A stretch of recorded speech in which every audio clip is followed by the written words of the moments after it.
I'm Heather from Here Booktubes, and today is my highest average rating recommendation. So these are books that I've read that I sorted on Goodreads. They had the highest average rating, and I'll tell you what I rated them and how well I think that they compare to books that I would maybe consider all-time favorites. I don't feel like any of these are maybe all-time favorites. No, that's not true. That was a lie. So I have a couple different categories.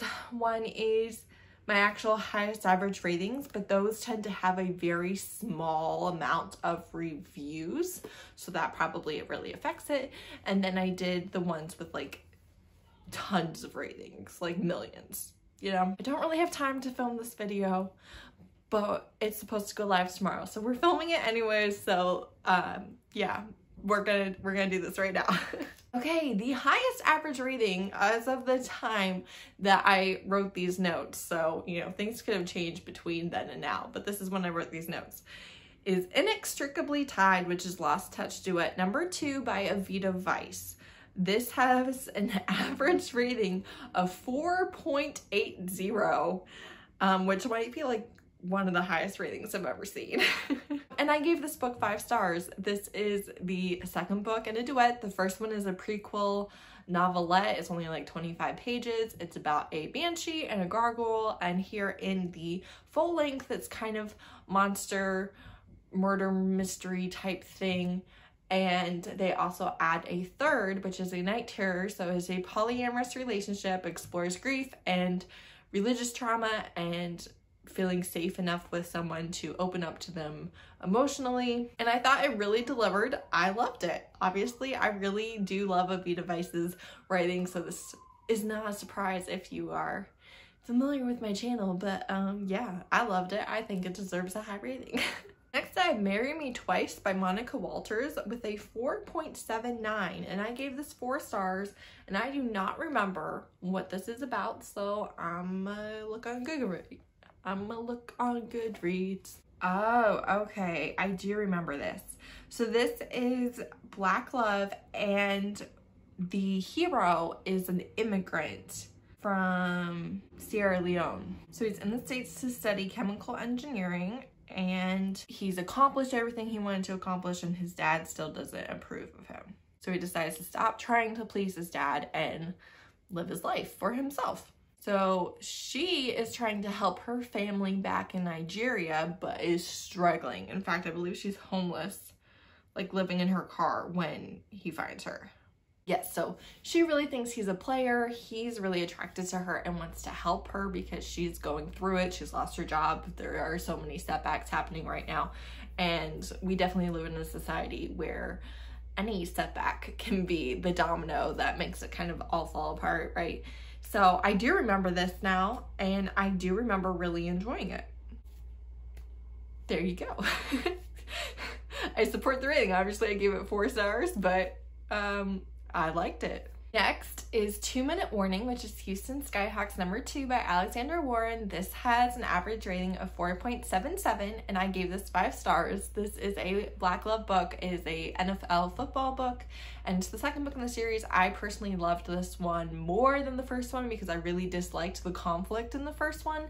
This one, no third act breakup, really good communication, low angst.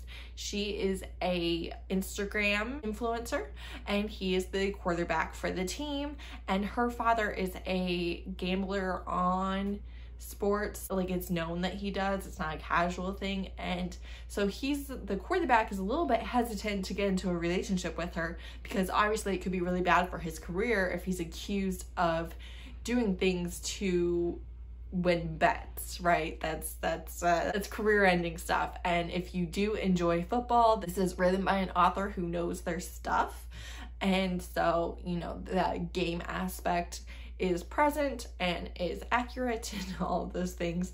But they were just so good to each other. I loved them.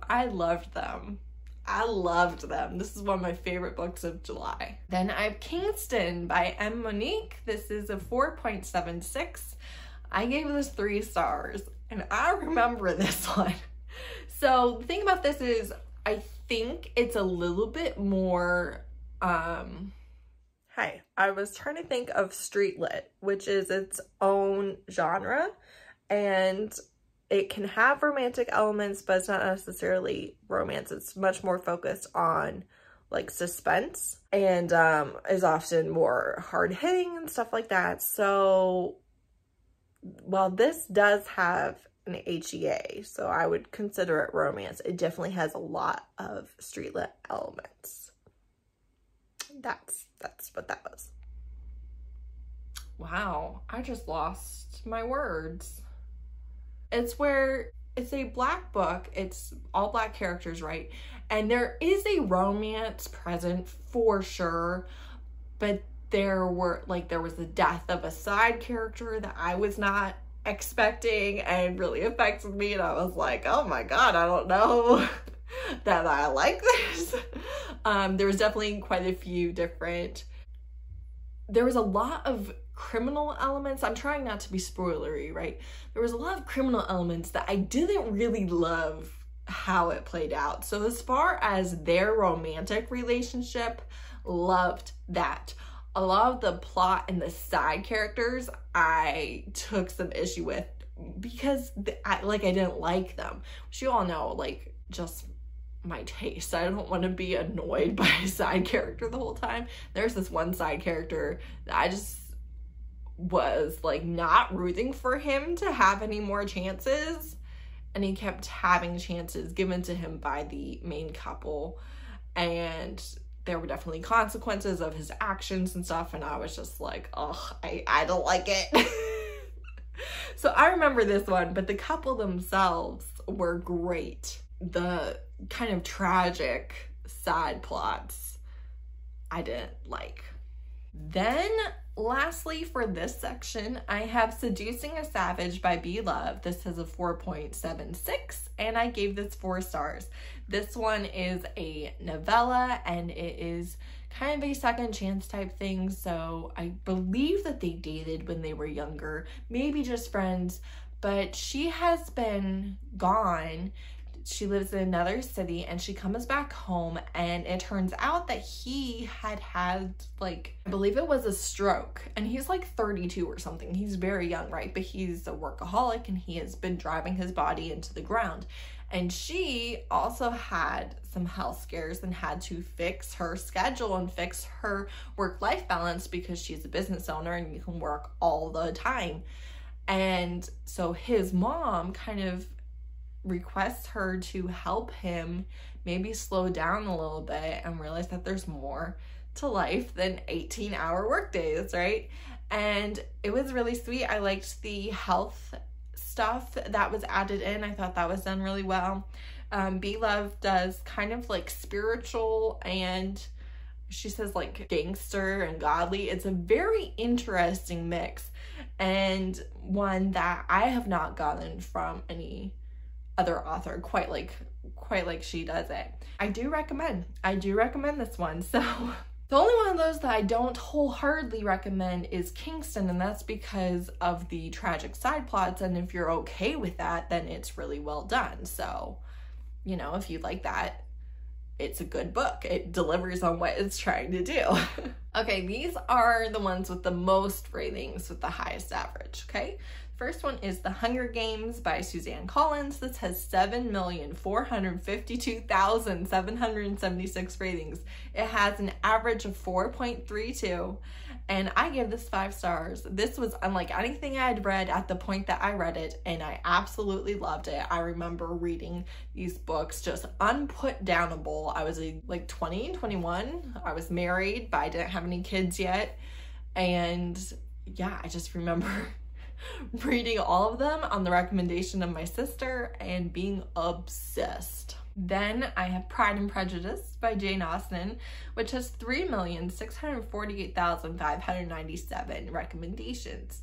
First of all, I am appalled that Hunger Games has like twice as many as Pride and Prejudice, but whatever. This has a 4.28. and I gave this 5 stars. This is an all-time favorite of mine. The adaptations are my comfort films for sure. 95 and 2005. absolute top tier, this is what I need on the TV right now things.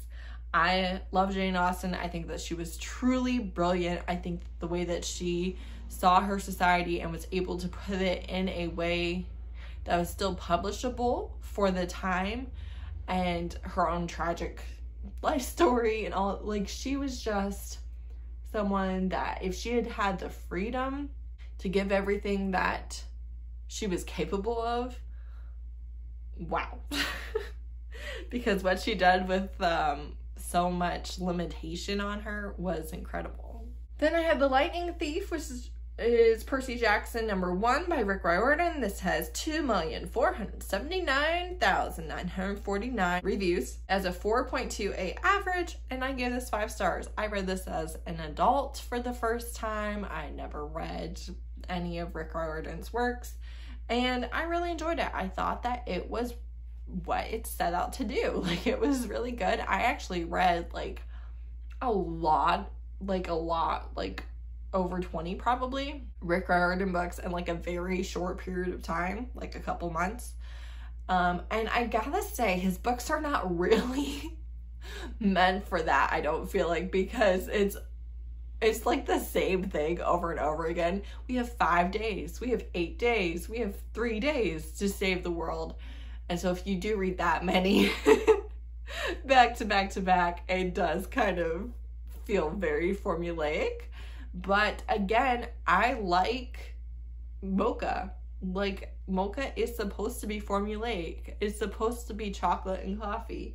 If your book is supposed to be mocha and it's mocha every time, that's fine. That's what it's supposed to be. You're welcome. Another food analogy for my fans. Then I have A Court of Thorns and Roses by Sarah J. Maas. This is 1,040,745 reviews or ratings. This is 4.19 average, and I gave this 5 stars. As problematic as her work can be, seen as popular as she is, as overhyped as she is, I was not in the bookish online space when I read this book. I got in the online bookish space because of this book, and I absolutely loved Throne of Glass and A Court of Thorns and Roses. They were favorites. I don't talk about them much. I don't think that she needs my help, and I also, you know, like, I don't need to talk about it. But I did love her books. And then lastly, I have Anne of Green Gables by Ellen Montgomery with 862,780 ratings with an average of 4.28. I gave this 5 stars. I read all of Ellen Montgomery's works as a kid and teenager, all of her short stories, all of her novels, the series, the standalones, the duets, the trilogies. I read them all. And she was my favorite author for a very long time. My all-time favorite book is by her. It's not Anne of Green Gables, it's The Blue Castle. But this is a classic for a reason. It does have some fun little casual racism in it, as one does, so do be aware of that. And her writing is incredibly flowery. You have probably never read an author more flowery than Ellen Montgomery. But yeah, an all-time favorite, and one that definitely was a part of my childhood and growing up and has a lot of nostalgic value for me. I did reread this last year, and I'm currently kind of DNF'd rereading the series. I'm not really that interested. It's also one that I feel like people are going to love or hate, so I'm kind of surprised that has such a high rating, just because there's gonna be a lot of people that absolutely despise the writing style. Yeah, I loved it. So that's it. Those are my highest average reading recommendations. Have you read any of these? Will you read any of these? I'm curious to know if you've read or heard of any of the kind of lesser reviewed ones, the ones by indie authors that are not world famous, if you will.